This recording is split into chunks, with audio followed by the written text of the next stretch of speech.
Almost a year now since the January 6th attack on the Capitol, and that took place as Trump supporters tried to stop the process to confirm a Biden election. You didn't join 147 of your Republican colleagues in voting to overturn election results in 2 states.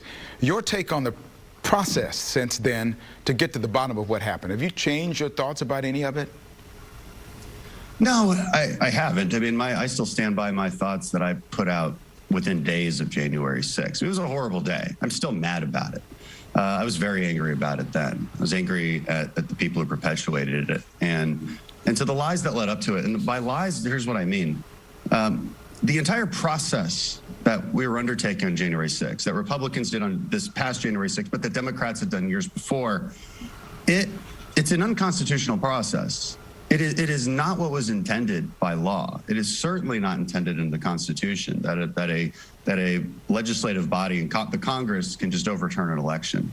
You know, so convincing people of that if they just fought hard enough that they could overturn the election, that was the real problem there. Mm-hmm. Now I laid out in detail what happened in a podcast that I did. It was a 2-hour podcast, and I laid out in detail exactly what led up to January 6th. So since then, I think the so-called investigation has become hyper-politicized.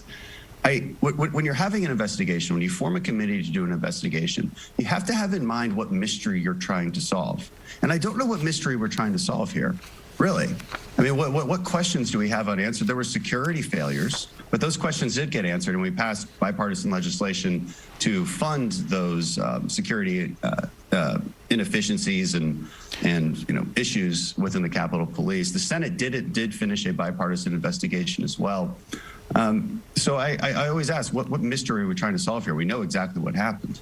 Do you want to know who was involved leading up to it? Who was involved in the play? I mean, I'm curious about that. I mean, I watch a lot of TV. I want to see who's responsible for this. You know, that's kind of what I want to shoot for. Yeah, well, what do you mean by that? Do you mean what kind of responsible? Do you mean the physically who broke in through the doors? Because they're all in jail.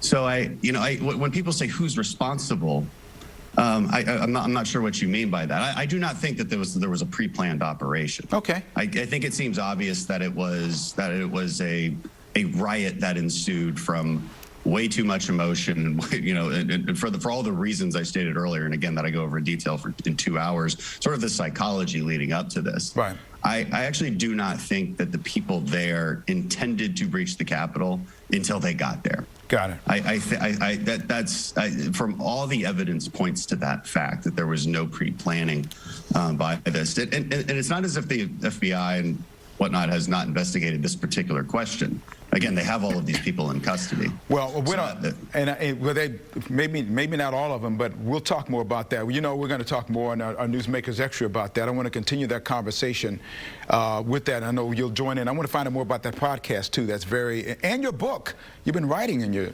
time that you spared time, what little there is. We'll talk more about that. Well, hey, click to Houston.com, the Newsmakers page is where you'll find our Newsmakers Extra. I want to thank Congressman Crenshaw for sticking around for continuing our conversation on that. Just ahead,